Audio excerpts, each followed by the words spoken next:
कैसे हैं आप सब? आशा करती हूँ आप सब सही होंगे। आज हम कक्षा 4 में नया पाठ पढ़ेंगे। कक्षा 4 में पाठ 5 तेनालीराम। क्या है पाठ का नाम? तेनालीराम। आज हम इसकी समरी करेंगे, यानी कि सारांश करेंगे।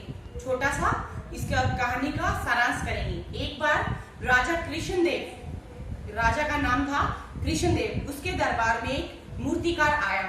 वो अपने साथ 3 मूर्तियां लाया। तीनों मूर्तियों में कोई अंतर नजर नहीं आ रहा था।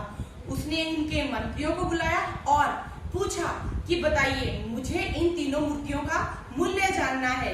तो सभी ने एक एक करके देखा, लेकिन सबको मूर्तियां ऊपर से, नीचे से, साइड से, वजन से सबको बराबर लगी। तो सबने बोला कि सब मूर्तियों का वजन एक जितना है, आकार भी एक जैसा ही है और दिखने में भी एक जैसी है। तो तीनों मूर्तियों का मूल्य क्या होगा? बराबर होगा।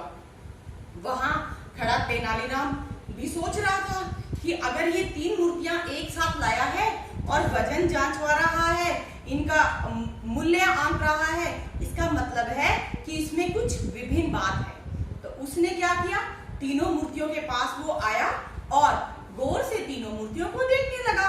तभी उसने क्या किया? एक सलाख मंगाई, यानी कि पतली सी सलाख मंगाई और मूर्ति के कान में डाली। पहली मूर्ति मुंह से डाली, कान से निकल गई।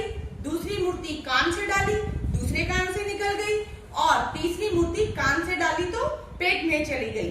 तो उसने डिसाइड किया कि पहली मूर्ति का मूल्य 1 रुपया है। क्या है? 1 रुपया है।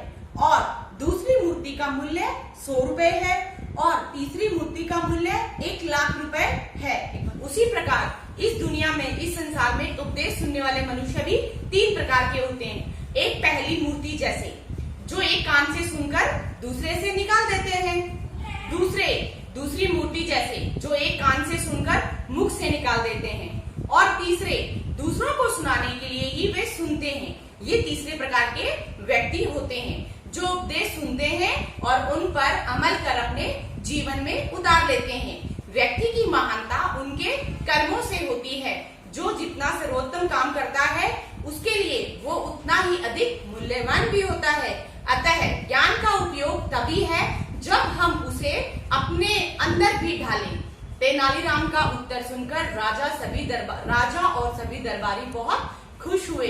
जीवन का रहस्य भोग में नहीं, अनुभव के द्वारा ज्ञान प्राप्ति में है। आशा करती हूँ आपको ये पाठ समझ आया होगा। एक्सरसाइज और बुक वर्क, क्वेश्चन आंसर मैं आपको PDF से भेज दूंगी। धन्यवाद।